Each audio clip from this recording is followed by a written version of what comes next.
Consider the two sides of this again and tie some of it together. Yeah. Okay, the judge in her decision wrote that Deshaun Watson's behavior was egregious and it was predatory.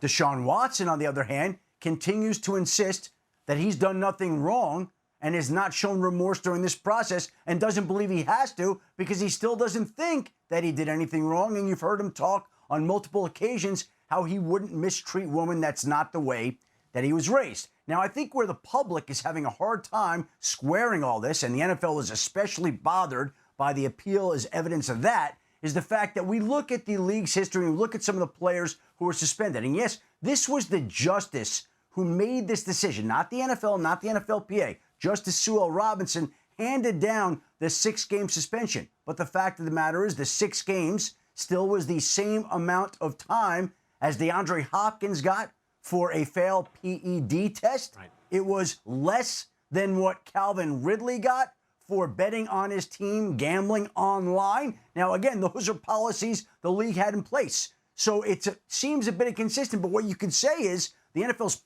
policies treated gambling and PEDs and steroids more seriously than acts like this over time. And I think the NFL recognized that loophole and is trying to address that here by appealing this particular decision, moving it forward, and trying to get Deshaun Watson suspended indefinitely. Yeah, and that's why I think Shefty coming on and kind of making the declaration, this is huge and significant, is accurate.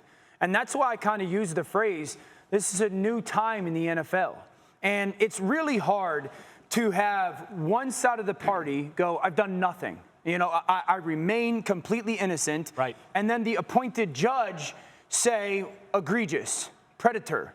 There's a massive variance right there. And especially when one side has evidence and one side has, I said. You know, and I think that's where the NFL is sitting there going, all right, we've got 32 teams.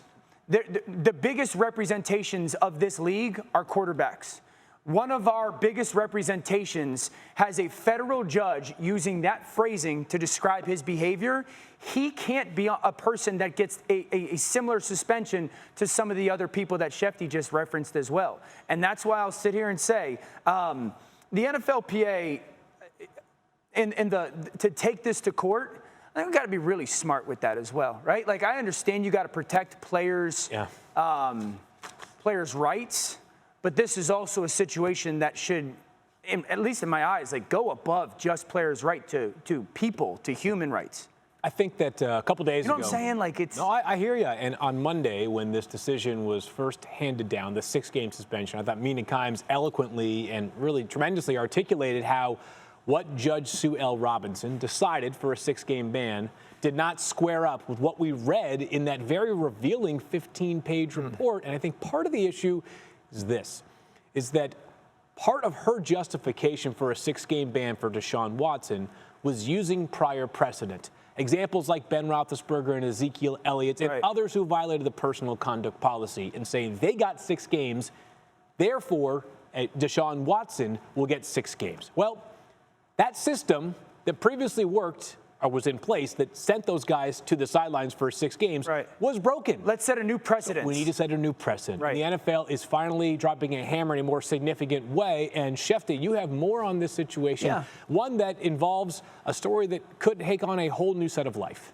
Well, listen, this is going to lead to a lot of different storylines and a lot of different tension and acrimony between the NFL and NFLPA, which is on course to wind up back in court again. And the NFLPA has fought all along for a neutral arbiter in these particular decisions. The league felt it was important, or the NFLPA felt it was important, to remove the commissioner from that particular spot where he would have the final say on these decisions. And by the way, the league agreed in the 2020 collective bargaining agreement where they both appointed an independent, impartial judge in this particular case to make the final decisions.